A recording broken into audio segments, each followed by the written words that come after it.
Hello, good morning, my dear friends. So we have already covered the introduction on Power BI in my previous session. So today I will discuss you on the Power BI desktop. So we will quickly explain you about the Power BI desktop here in my this session.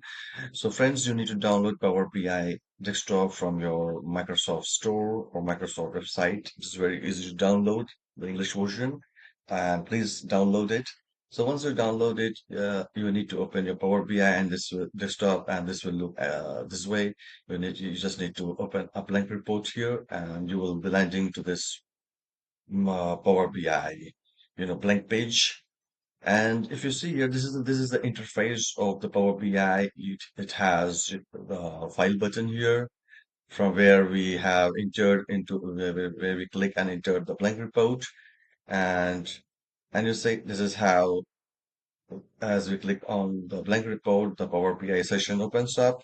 You say this is how the session opens up. Quickly, I'm showing you guys. So once this loads, so you will have a blank report displayed here. This is how the Power BI interface displays. Now, if you see here, we have home button, we have insert, we have modeling, we have view, we have optimize. So these are lots of, commands here, lots of in the ribbon you see lots of ETL activities, ETL buttons are there where you can do, a lot of stuffs, lot of modeling works you can do, my friends, and you can get your data from a lot of interfaces in Power BI. So basically, Power BI Desktop has, you say, there's the report view, this is the report view, and there is the table view, and this is the model view where different relationships are set up, and this is the text database expressions. So we can write text commands to, get the different values, different visualizations. So we'll talk about this in our later coming up classes. This is very important to learn DAX and Power BI.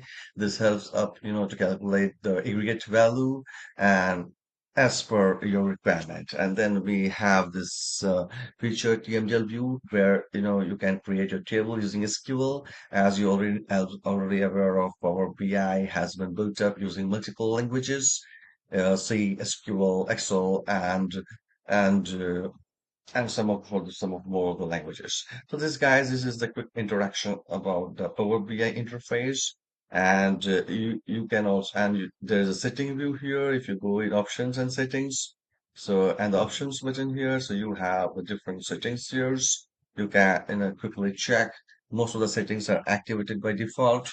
So these are some of the settings, which you need to verify it's on and off as per your requirement. So security and the preview features. These are some important security settings. You can, you know, play with it and you can do it as per your requirement, guys. So this is, somewhat an explanation on how the Power BI interface looks, and you can have your data from most of the interfaces. Now it is huge. More than 200 sources are there. For example, basic examples are you can connect to Excel workbook, data flows, SQL Server, text or CS, which is a requirement, text CSV or Excel workbook, blank query, SQL. You have more. There are a lot of servers, guys. Lot of servers, lot of interfaces are there, n number of the MySQL, data marts, workhouse, lakehouses, and Azure databases. So a lot of, now I would say Power BI is a huge BI tool. It has huge connectivity. So friends, this is a short introduction about the Power BI interface. In my next session, we will start with some of the ETL activities. I will give you an overview how we do ETL, a small overview. It works in the Power BI. So stay tuned to my Power BI channel and stay tuned to my data science channel. Let's have fun and explore data science. We'll deep dive into our sessions slowly. And please subscribe my channel, guys, and have fun. Take care. Have a great day ahead.